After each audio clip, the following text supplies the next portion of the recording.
ਅਗਲੀ ਖਬਰ ਵਿੱਚ ਚਲੀਏ। ਡਿਪਾਰਟਮੈਂਟ ਆਫ ਹੋਮਲੈਂਡ ਸਿਕਿਉਰਿਟੀ ਨੇ ਕਨਫਰਮ ਕੀਤਾ ਹੈ ਵੀ ਜਿਹੜੀ ਵਾਸ਼ਿੰਗਟਨ ਸਟੇਟ ਆ ਉਹਨਾਂ ਨੇ ਆਈਸ ਰਿਟੇਨਰ ਇਗਨੋਰ ਕੀਤਾ ਹੈ ਜੋ ਵਾਸ਼ਿੰਗਟਨ ਦੇ ਵਿੱਚ ਇੱਕ ਪੰਜਾਬੀ ਨੌਜਵਾਨ ਐਕਸੀਡੈਂਟ ਦੇ ਵਿੱਚ ਇਨਵੋਲਵ ਹੋਇਆ ਸੀਗਾ। US department of homeland security ਨੇ ਕਿਹਾ ਵੀ ਕਮਲਪ੍ਰੀਤ ਸਿੰਘ ਬ੍ਰੇਕ ਲਾਉਣ ਦੇ ਵਿੱਚ ਫੇਲ ਹੋਇਆ, ਉਸ ਦੇ ਨਾਲ ਐਕਸੀਡੈਂਟ ਹੋਇਆ। ਇਹ ਦਸੰਬਰ 11 ਦੀ ਗੱਲ ਆ। ਜੇ ਇੱਕ ਕਾਰ ਦੇ ਵਿੱਚ ਵੱਜਾ ਜਿਹਦੇ ਨਾਲ 29 ਸਾਲਾਂ ਦਾ ਰੋਬਰਟ ਪੀਅਰਸਨ ਉਹਦੀ ਜਿਹੜੀ ਮੌਤ ਹੋ ਗਈ ਹੈਗੀ ਆ। ਇਨਵੈਸਟੀਗੇਟਰਸ ਨੇ ਇਹ ਕਿਹਾ ਵੀ ਉਸਨੇ ਲੌਗ ਬੁੱਕਸ ਜਿਹੜੀਆਂ ਸੀਆਂ ਉਹ ਫਾਲਸੀਫਾਈ ਕੀਤੀਆਂ ਹੋਈਆਂ ਸੀਆਂ। ਕ੍ਰੈਸ਼ ਤੋਂ ਬਾਅਦ ਕਮਲਪ੍ਰੀਤ ਸਿੰਘ ਨੂੰ ਕਸਟਡੀ 'ਚ ਲਿਆ ਗਿਆ ਤੇ $1000 ਦਾ ਉਹਦਾ ਬੌਂਡ ਰੱਖਿਆ ਗਿਆ ਤੇ ਥੋੜੇ ਸਮੇਂ ਬਾਅਦ ਜਿਹੜਾ ਆਈਸ ਨੇ ਡਿਟੇਨਰ ਇਸ਼ੂ ਕਰ ਦਿੱਤਾ ਵੀ ਉਹ ਜੇਲ੍ਹ ਦੇ ਵਿੱਚ ਰਹੇ। ਪਰ ਦਸੰਬਰ 14 ਨੂੰ ਉਸ ਨੂੰ ਛੱਡ ਦਿੱਤਾ ਗਿਆ। ਪਹਿਲਾਂ ਇਹ ਕਲੀਅਰ ਨਹੀਂ ਸੀ ਵੀ ਜਿਹੜਾ ਉਹਨੂੰ ਆਈਸ ਡਿਟੇਨਰ ਦੇ ਅੰਡਰ ਛੱਡਿਆ ਗਿਆ ਹੈਗਾ ਜਾਂ ਹੋਰ ਤਰ੍ਹਾਂ। ਇਹ ਜਿਹੜੇ ਆਈਸ ਤੇ ਡੀਐਚਐਸ ਉਹਨਾਂ ਦੋਨਾਂ ਨੇ ਇਹ ਕਿਹਾ ਹੈਗਾ ਵੀ ਡਿਟੇਨਰ ਨੂੰ ਇਗਨੋਰ ਕੀਤਾ ਗਿਆ ਕਿਉਂਕਿ ਵਾਸ਼ਿੰਗਟਨ ਇੱਕ ਸੈਂਕਚੁਰੀ ਸਟੇਟ ਹੈਗੀ ਆ। ਸੋ ਇਹਦੇ ਸੰਬੰਧ ਦੇ ਵਿੱਚ ਤੁਸੀਂ ਦੇਖੋ ਵੀ ਇਹ ਜਿਹੜਾ ਮੁੱਦਾ ਆ ਕਿਸ ਹਾਈ ਲੈਵਲ ਤੱਕ ਪਹੁੰਚਿਆ ਆ। ਅਸਿਸਟੈਂਟ ਸੈਕਟਰੀ ਜੋ ਹੈਗੇ ਆ ਟ੍ਰੀਸ਼ੀਆ ਮੈਕਲੌਫਲਿਨ, ਉਹਨਾਂ ਨੇ ਇਹ ਕਿਹਾ ਆ ਵੀ ਇਹ ਇੱਕ ਡੇਂਜਰਸ ਸੈਂਕਚੁਰੀ ਪਾਲਿਸੀਜ਼ ਹੈਗੀਆਂ ਜਿਹਦਾ ਰਿਜ਼ਲਟ ਤੁਹਾਡੇ ਸਾਹਮਣੇ ਮੌਤ ਹੈਗੀ ਆ। ਰੋਬਰਟ ਪੀਅਰਸਨ ਕਹਿੰਦੀ ਵੀ ਜਿੰਦਾ ਹੁੰਦਾ ਜੇ ਬਾਈਡਨ ਐਡਮਿਨਿਸਟ੍ਰੇਸ਼ਨ ਨੇ ਇਲੀਗਲ ਏਲੀਅਨ ਨੂੰ ਸਾਡੇ ਮੁਲਕ ਦੇ ਵਿੱਚ ਨਾ ਛੱਡਿਆ ਹੁੰਦਾ।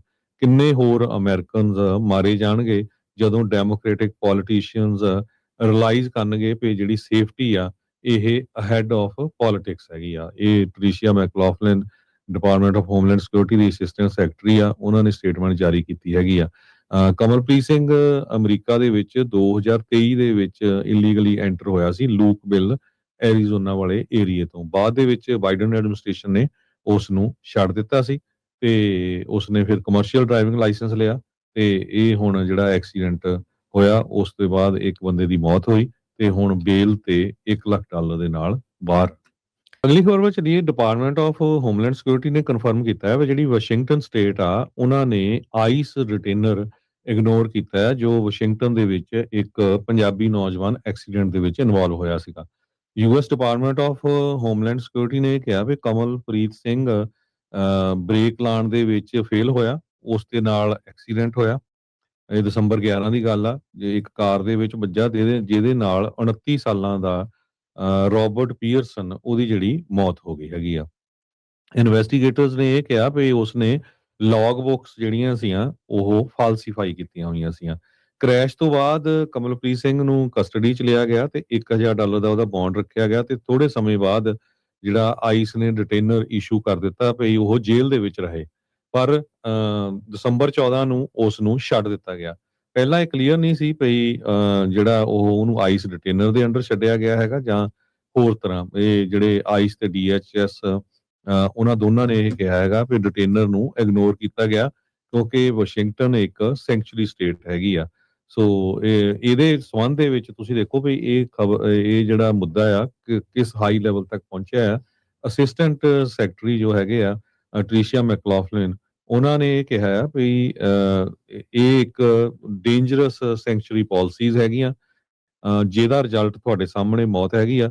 ਰੋਬਰਟ ਪੀਅਰਸਨ ਕਹਿੰਦੀ ਵੀ ਜਿੰਦਾ ਹੁੰਦਾ ਜੇ ਬਾਈਡਨ ਐਡਮਿਨਿਸਟ੍ਰੇਸ਼ਨ ਨੇ ਇਲੀਗਲ ਏਲੀਅਨ ਨੂੰ ਸਾਡੇ ਮੁਲਕ ਦੇ ਵਿੱਚ ਨਾ ਛੱਡਿਆ ਹੁੰਦਾ। ਕਿੰਨੇ ਹੋਰ ਅਮਰੀਕਨਜ਼ ਮਾਰੇ ਜਾਣਗੇ ਜਦੋਂ ਡੈਮੋਕ੍ਰੈਟਿਕ ਪੋਲੀਟੀਸ਼ੀਅਨਜ਼ ਰਿਅਲਾਈਜ਼ ਕਰਨਗੇ ਵੀ ਜਿਹੜੀ ਸੇਫਟੀ ਆ ਇਹ ਅਹੈਡ ਆਫ ਪੋਲਿਟਿਕਸ ਹੈਗੀ ਆ। ਇਹ ਟ੍ਰੀਸ਼ੀਆ ਮੈਕਲੌਫਲਿਨ department of homeland security the assistant secretary ਆ, ਉਹਨਾਂ ਨੇ ਸਟੇਟਮੈਂਟ ਜਾਰੀ ਕੀਤੀ ਹੈਗੀ ਆ। ਕਮਲਪ੍ਰੀਤ ਸਿੰਘ ਅਮਰੀਕਾ ਦੇ ਵਿੱਚ 2023 ਦੇ ਵਿੱਚ ਇਲੀਗਲੀ ਐਂਟਰ ਹੋਇਆ ਸੀ ਲੂਕਵਿਲ ਐਰੀਜ਼ੋਨਾ ਵਾਲੇ ਏਰੀਏ ਤੋਂ। ਬਾਅਦ ਦੇ ਵਿੱਚ ਬਾਈਡਨ ਐਡਮਿਨਿਸਟ੍ਰੇਸ਼ਨ ਨੇ ਉਸ ਨੂੰ ਛੱਡ ਦਿੱਤਾ ਸੀ ਤੇ ਉਸਨੇ ਫਿਰ ਕਮਰਸ਼ੀਅਲ ਡਰਾਈਵਿੰਗ ਲਾਇਸੈਂਸ ਲਿਆ ਤੇ ਇਹ ਹੁਣ ਜਿਹੜਾ ਐਕਸੀਡੈਂਟ ਹੋਇਆ ਉਸ ਤੋਂ ਬਾਅਦ ਇੱਕ ਬੰਦੇ ਦੀ ਮੌਤ ਹੋਈ ਤੇ ਹੁਣ ਬੇਲ ਤੇ $1 ਲੱਖ ਦੇ ਨਾਲ ਬਾਹਰ।